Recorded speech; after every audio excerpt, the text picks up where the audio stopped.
Mr. President, nakuomba ndugu yangu. You are my brother. I want to request you. Tafadhali, tafuta amani na hii jamii. Create peace with this community. Tafuta urafiki na hii jamii. Usisikize hii watoto wanakuweka kwa shimo. Because Rais, sisi tukikuchagua wewe, huku unaitwa Kamau, huku unaitwa Njoroge, ulikuwa unaitwa William Kipchirchir Arap Ruto, si ndio? Na tukaupatia kura ze. Wewe unasimama juu ya gari ukusema sisi ni wakabila, unatuumiza kwa roho. Na kuomba from today, my brother William Ruto, ukienda kwa Wajaluo, hapana tukana sisi ati sisi ni wakabila. We are not tribal. Tulikuchagua, you are not a Kikuyu, tukakupatia kura zetu. Tafadhali na kuomba, going forward, don't abuse our community. Let us be. Ukweli utasimama, and that is my position. Kwa sababu ukweli ni mzuri, na ukweli ukidhihiri, uongo hujitenga. Kwa hayo mengi, Rais, mimi nataka kuchukua nafasi hii nimkaribishe aliyekuwa naibu wa rais aseme yake, akishamaliza baadaye tuendelee na ratiba ili tuendelee tukimalizia. Karibu aliyekuwa naibu wa rais Rigathi Gachagua, nafasi yako ya kuongea. Mr. President, nimeona magazeti wakiandika ati kutakuwa na confrontation hapa. There will be no confrontation. This is a solemn occasion. Na tunataka ikuwe na heshima. Kwa sababu kila mtu amekuja hapa amekuja na nia njema. Mimi na watu yangu tumekuja na amani. I am sure Mr. President umekuja na amani. Wacha tumpatie huyu Kiaraho heshima yake. Mimi nimesema wiki iliyopita nikiwa kiongozi ya kwamba Rais William Ruto apewe heshima yake. Akienda pahali asikizwe. Akimaliza aende. Todo mugani neke. Kwa hivyo nataka kutoa mwelekeo kama kiongozi wa jamii. Nisisikie ngwe. Nisisikie nini? Rais akifika hapa aongee, asikizwe, amalize, aondoke. Tumekubaliana? Netwaiguithania. Kwa sababu Rais, sisi tulikupenda, tulikuheshimu na tulikuchagua. Na hata kama tuko na shida na wewe, tutatatua huko mbele wakati ya uchaguzi. Saa hii wewe iko kwa kiti, endelea kutufanyia ile utaweza. Na ujaribu tu, what you can do, you do. Mambo ingine tutatatua huko mbele. Kwa hivyo hii ni mkutano ya amani. Na mimi sitaki mtu yeyote, hata ile mambo nimesikia ya one time, sitaki kwa hii uwanja. Sitaki. Mmesikia? Hiyo ni mambo yetu ya huko hii nje. Siombewi ruhusa mahali popote Kenya. Mimi ni rais wa Jamhuri ya Kenya.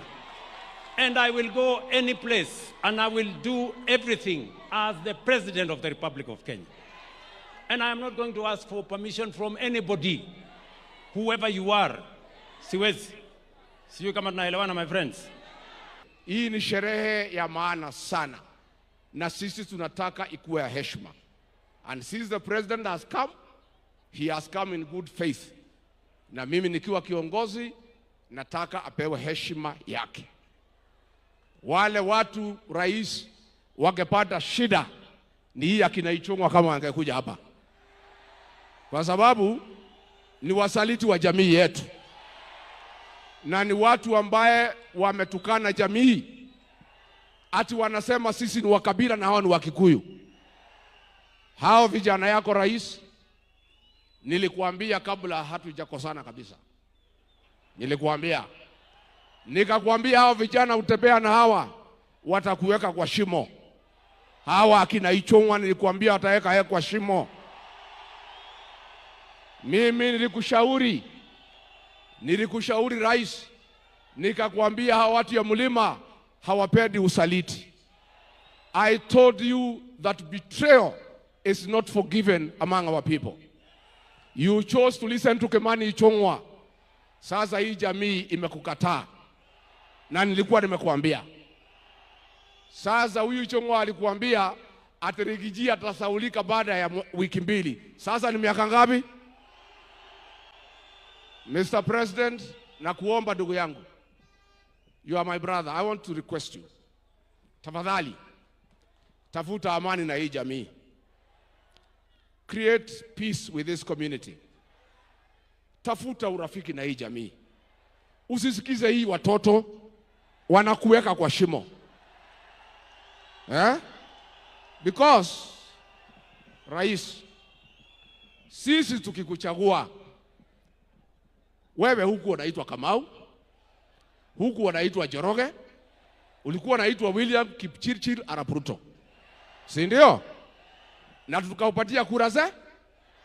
When unasimama juu ya gari ukusema sisi ni wakabila, unatuumiza kwa roho. Na kuomba from today, my brother William Ruto, ukienda kwa Wajaluo, hapana tukana sisi ati sisi ni wakabila. We are not tribal. Tulikuchagua, you are not a Kikuyu. Tukakupatia kura zetu. Tafadhali na kuomba, going forward, don't abuse our community. Let us be. Hamuwezi kuja kutuambia ya kwamba mimi sina vita, mimi naelewa nilipigiwa kura na watu wa mlima. I understand that. Mimi si wazimu na mimi si mjinga na mimi si mlevi. I know what I'm doing. Wacha tukae tu namna hiyo kwa amani. Hata kama hutaki sisi, don't abuse us. Because tukikuchagua, you are not one of us. But we loved you, we supported you, and we can work with you. But hawa watoto wanatembea na hawa. Si mimi ni mzee. Mheshimiwa Rais wa Jamhuri ya Kenya, Mheshimiwa William Ruto, Your Excellency, my party leader, and the People's Deputy President Rigathi Gachagua,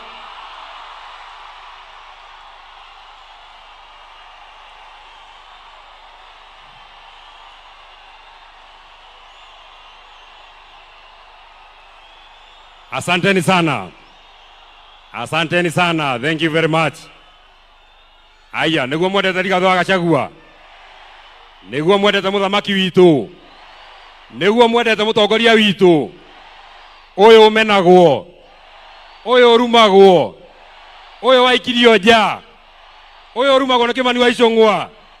Uyu rumagwo ni muthamaki President William Ruto. Asante sana. Thank you very much. Ngoja Mheshimiwa Kwenya, wewe nipatie nafasi. Hapa ni nyumbani, kwani senator hapa ni nani? Senator hapa ni nani? Mnajua huyu Kiarao, siku ile sisi wote tuliingia kwa chama ya UDA. Huyu Mheshimiwa Kiarao alituambia hiyo chama ni mbaya, hata ingia ataenda kwa chama mzuri.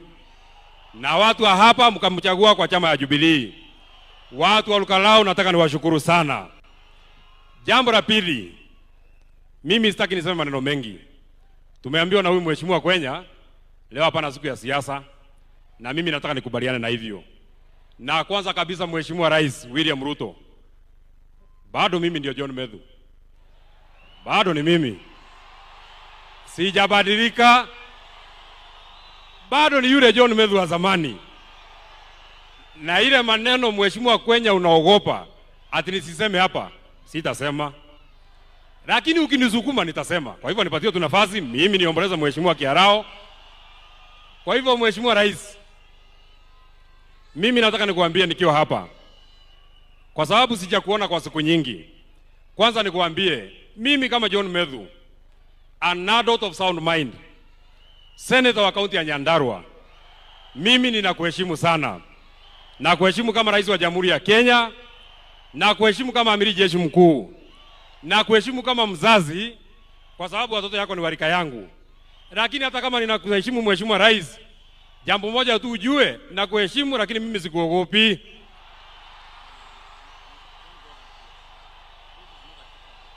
Na nimekubali. Sawa, nimekubali sana. It is important kusema mimi hata unipige, hata univuruge, hata ufanye nini mheshimiwa Kwenya. Kwani senator wa hapa ni nani? Hata yeye mheshimiwa.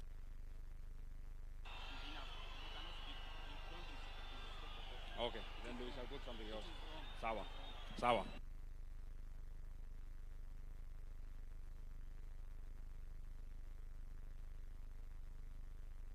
But what I was telling you, Mr. President, mimi nataka nikueleze jambo moja peke yake.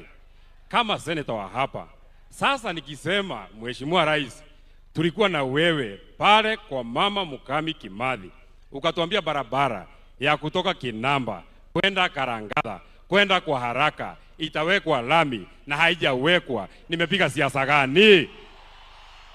Mheshimiwa Rais, nikikueleza tulikuwa na wewe Shamata, ukatuambia barabara ya kutoka hapa Kariamu kwenda Kaka kwenda Shamata itawekwa lami na haijawekwa. Nimefanya siasa gani? Nikisema Mheshimiwa Rais, ulikuwa hapa ukasema hii stadium ya Olkalau ndani ya mwezi 10 itakuwa imemalizika na haijamalizika. Nimefanya siasa gani? Nikisema Mheshimiwa Rais, ulikuja hapa ukatuambia barabara ya kutoka Ndonyonjeru kuja mpaka hapa itawekwa lami na haijawekwa. Nimefanya siasa gani? Nikisema Mheshimiwa Rais, ulikuja hapa tarehe mwezi wa 10 2022 ukatueleza kuwa barabara ya kutoka huko Murungaru kwenda mpaka Turasha kwenda mpaka huko Gilgil itawekwa lami na haijawekwa. Nimefanya siasa gani? Unajua Mheshimiwa Rais, marafiki yako ni wale watu wanakuambia ukweli, na sisi kama viongozi ni watu ya kukuambia vile inaendelea hapa kwa ground. Kazi yetu sio kuja hapa tu ati kukupigia makofi. Kazi yako ni kukuja tu ati kukupigia makofi. Ni mzuri tunakukumbusha mahali haijafanywa. Kwa hivyo mimi sitaki niseme kuzidi hapo. Mimi nataka niwashukuru sana watu wa Olkalau. Nataka niwashukuru sana watu ya area hii. Na jambo ya mwisho ningetaka niseme. Just one last thing that I want to say. Wakati tunawaka Mheshimiwa Kiarao, kiongozi yangu, party leader yangu Mheshimiwa Rigathi Gachagua, nataka nikuambie ukiwa hapa Olkalau ujisikie huko nyumbani. Nataka nikuambie ukiwa hapa nyumbani Olkalau ujisikie ukiwa nyumbani. Nataka nikueleze ukiwa hapa Olkalau usiwe na wasiwasi. Nataka nikueleze uliimpichwa huko Nairobi, lakini kwa roho za watu hawa bado wewe ndio kiongozi yao. Na ninamalizia kwa kusema, kwa sababu viongozi wako hapa wengi sana Mheshimiwa Kwenya, kwa sababu viongozi wako wengi sana, na mimi sitaki niseme kuzidi hapo. Kiongozi wa wengi kwa sababu uko hapa. Mimi namalizia, I will not even take 1 minute. Nilikuwa nataka kuambia Mheshimiwa Kimani Ichung'wah, hiyo maneno unatuzi Rigathi Gachagua. Leo wako hapa mtuzi ndio tujue wewe. Rais, vile umeona leo na utakuja kuona tukiendelea mbele. Ni kweli ulinitoa kwa ofisi, lakini kunitoa kwa roho za hii watu ni kibarua. Kunitoa kwa roho ya hii watu ya mlima ni kama kukata miti ya mugumo na wembe. Na ninaomba tafadhali Rais, umwambie Kimani Ichung'wah tunaenda Kikuyu Saturday. Amepanga wakora kupiga watu, kuchoma manyumba, kuharibu biashara. Mwambie Kimani Ichung'wah awache hiyo ujinga na utoto, umepitwa na wakati. Rais Uhuru Kenyatta amestaafu, apatiwe nafasi apumzike. Alifanya kazi ambayo inaonekana, na ningetaka kuuliza hao watu wako wa broad based, tumeona wakitukana Uhuru Kenyatta huko Nyanza, wawache. Wewe Kimani Ichung'wah wacha kutukana Uhuru Kenyatta, hapana rika yako. Na tunaomba Uhuru apewe heshima yake. Nitwaiguithania muthamaki uri ha ni akuheo gitio giake, ni akuheo gitio giake. Nie ndire no ndungi ndacokia ngatho, Ngai witu amurathime na mwike wega. Ni muri uka kunjerera wa Munyoro, ni muri uka wa Munyoro mugokari Moka rĩ mũkarehwo nũ methũnũ akamũrehe thengio mũno Ngai witũ amũrathime amwĩke wega mũrore magũkumia amwararamirie mĩhaka amũgitĩre kuma kwĩ ndwari. Ukweli utasimama, and that is my position, kwa sababu ukweli ni mzuri, na ukweli ukidhihiri uongo hujitenga. With due respect, nobody is saying that things are not being done in certain areas.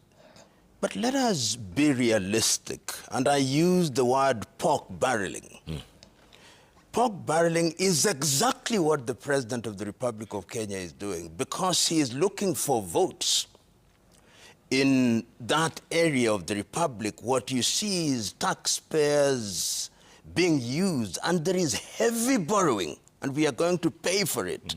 That is why he goes to Senge, which is my rural village, and says we are building a pair. To where?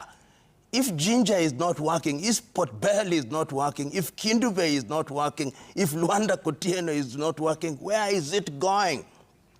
When you hear somebody talk about agriculture, we are importing sugar, we are importing rice. There are farmers here, some of us have you ever seen fertilizer?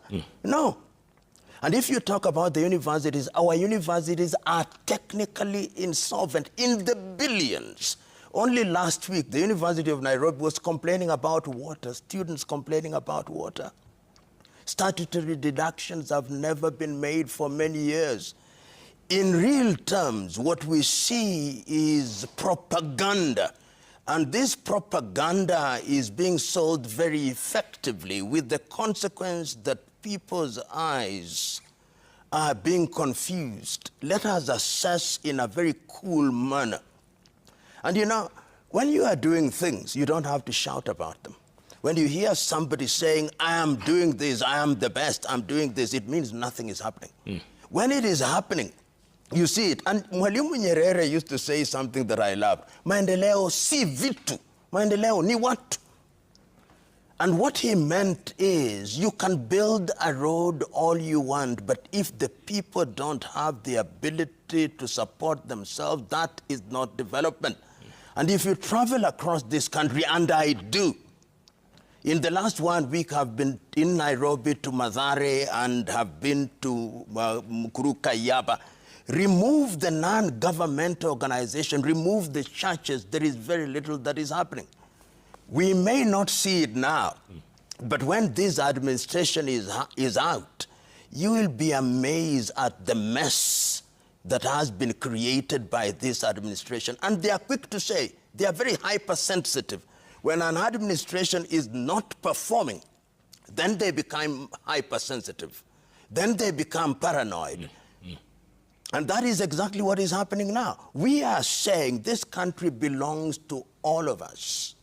And the issues that we are raising are critical to all of us. Our agriculture is dying. There was drought. I'm told that somebody was saying that there has been rain all over. There was drought in northeastern Kenya, and people lost their livestock. I did not hear anybody talk about compensation. The rains, as we see them now, if we are not very careful, we are going to find ourselves in a situation where we will not be able to feed ourselves. We are importing fish. And I've already said we are importing sugar, we are importing rice, we are importing wheat.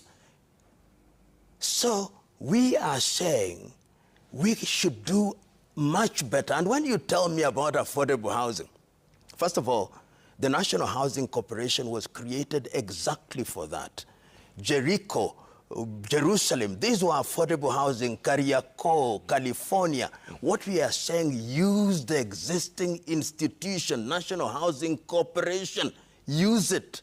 You don't go and build bridges where there are no rivers. You go and build houses which will become white elephants. That is what they are doing. And look at the lending. You have the Kenya Industrial Estate. Then you come with things called hustler funds. People are not paying. You say we now want to use billions to trace those who have not paid. You get money from the World Bank. You call it Nyota. So what we are doing is to play Russian roulette with our country. And this must be called out. And it is our duty to call it out, to tell the president it can be done better.